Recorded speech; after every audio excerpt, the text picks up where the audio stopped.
if I don't respect you, I'm probably not even asking for your feedback, if I'm being honest. Okay. Do you know what feedback is? Yeah. What is it? Criticism. What is criticism?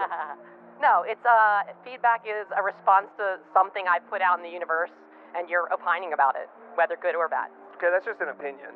But feedback, the kind that I think about, feedback or criticism, especially if it's well articulated, are detailed instructions on how to succeed. Sometimes. All the time. What a fantastic line by Christo, and what I like about him is that he will say things that will take me to a certain point in my life where it just really hits home. And one of the things with that is that I used to work with a gentleman who, I was in IT at the time, and he'll know who I'm talking about, and I love him to bits today. But at the time, I wasn't ready to take the feedback that he was given, because he was very straightforward, he was very dry and to the point. You didn't know whether or not he was joking or not. And I wasn't ready for that type of conversation. And whilst I didn't get offended, I used to take it negatively. And that negativity stopped me from actually listening. And then I was continuing to make mistakes. I was continuing to get things wrong. In fact, I used to call it the Byron cleanup crew. Because someone would call it, yeah, no problem. Was Byron just there? Yeah, no worries. We'll send the Byron cleanup crew. And whilst he made a joke of it, it was at that point where I realized, am I actually listening to the things that he's saying? Am I actually taking in the feedback that he's given? Because clearly it is not sinking in with me. So I had to look in and replay the conversations in my head. And I was just like, you know what? This is all me. I am the one that is stopping myself from progressing because I can't get over being offended. So I chose not to be. Because once I started replaying those conversations in my head, I was just like, do you know what? If I'd listened to him sooner, I'd have been faster, I'd have been quicker, I'd have learned better. And that was the turning point, and that is what I did. And guess what happened? I started to learn quicker. I started to make far less mistakes. I started to, be better and be more efficient and be more valued as a team member. And that is exactly what we're trying to get. Feedback is detailed instructions on how to succeed. And it worked for me. So the first problem that we need to get across is being offended. And I remember a conversation, or I remember a TikTok video where you choose to be offended, and a woman said one sentence in English, and I'm not going to say the other word, it was in Spanish, but I'll say French. She said the very same sentence then in French, and both of those were nasty to the person. When she said it in French, the guy didn't care. So we choose to be offended.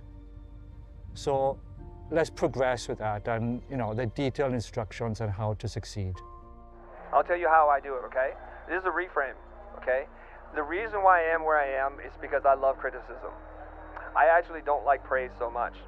I'll tell you why, and I'm a mind F you right now, okay? Oh, you're amazing, you're great, your work is supreme. You're like, wow, I feel so good.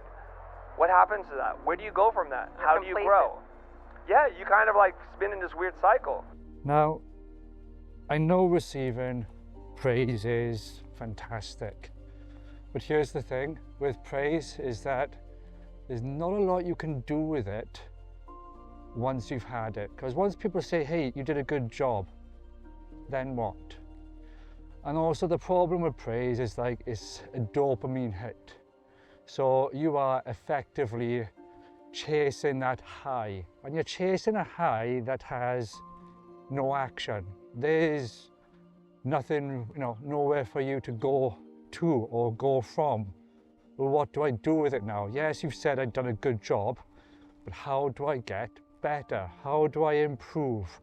What do I need to do to make myself faster, more efficient, to optimize the way that I work? Can I be more creative? Are there ways that I can think of things that will improve how this result would have turned out? So rather than chasing a dopamine hit of the praise, which has no action after the fact, I would actually be more inclined to look for feedback. Feedback that allows you to drive yourself forward. Feedback that allows you for improvement. Now, whether the feedback is good or bad, it's just how you're going to choose to react to it. And like I said in the previous clip, take yourself out of it. Stop being so offended by the fact that someone has said something that you may not necessarily agree with. Like in the previous clip, there are detailed instructions on how to succeed. So I would be more inclined to look for feedback rather than seeking out praise. And that's what I would do to move yourself forward, to move the business forward, to grow as a person. See how that goes. What somebody does is to take time to give you feedback. Usually, even if it's the meanest feedback, I just type in thank you for the feedback. I'm not saying it's good, I'm not saying it's bad, but thank you for giving me a point of information. I will do with it what as I need. So we'll have a different talk later about the shadow stuff, right? And the negative critical feedback that you're going to get. But if you continue to run away from that, I don't think you will grow as fast as you can, okay? Every failure is an opportunity in disguise. It's a lesson, and it's the tuition you pay for success. So not every failure is going to look like an opportunity.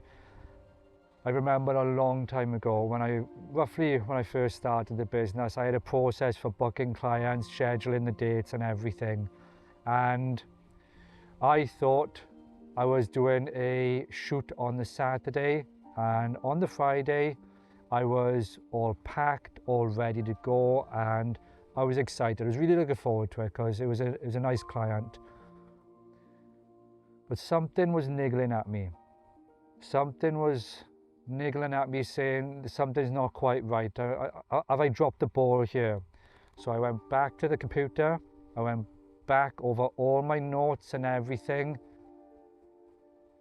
And the actual shoot was the day that I was sitting on my ass waiting for the shoot to be tomorrow. And I was devastated because I couldn't get to the client in time to fix the issue. So what that meant is that it was a couple of hours away. I had to phone the client to let them know that I dropped the ball, that I thought the shoot was for tomorrow. And I was devastated. I felt actually sick to my stomach when I realized the mistake I made. I tried to reshoot it with the client, but the client wasn't happy, so it was a full refund, and I took that on the chin. And at the time, I was just like, this is gonna break me. This is going to be the one where I don't think reputationally I'll recover from. But I did. But at that time, it was devastating, and I was really, really worried about what it would do to the business. Now, after about 4 or 5 hours of wallowing in my own self-pity, I decided we need to fix what went wrong. Where in the process did I mess up? And I went through the entire system, from the booking to how I was reviewing the information to the scheduling, and I found where the mistake was. So in my schedule, I had the right date. But what I was doing is that on my desktop, there is a little app that's within Windows called Sticky Notes. And on there, I've got a list of all the dates that I'm doing the shoots. And I'll take the date from the schedule, put it on the sticky note. And then whenever a client phones in, I can quickly look at that because it's right in front of me. And I can let the client know, yep, I'm available that date, or I've got this shoot in 1 or 2 days. It's too close to that, but we can accommodate you any other way. And I had put the wrong date there. And because this process had been working for me so well, I became over-reliant on it. And that is where it led to the mistake. Now, the opportunity is that I fixed the process, and this has never happened again. So whilst in that instance it was sickening and I felt sick to my stomach, and I thought, I'm an absolute muppet because I've let the client down, I let myself down. And I was genuinely ready. Everything was ready, bar from that wrong date. And we've all been there, and I think we've all done it. And you'll know the exact sickening feeling that you will feel when that happens. But it gave me the opportunity to go back through the booking system, back through the scheduling, back through everything, and go, is there something, where's the redundancy in this? I know that I'm going to be the kink in the chain, the bit that breaks it, but where can I mitigate risk as much as I can? And that is what I did. So now, because naturally I am an overthinker, I use that now as my kind of superpower, because I've used that as the opportunity to go, right, look at the processes.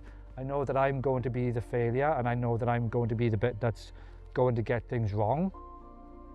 Where can I improve the process, and where can I fix it?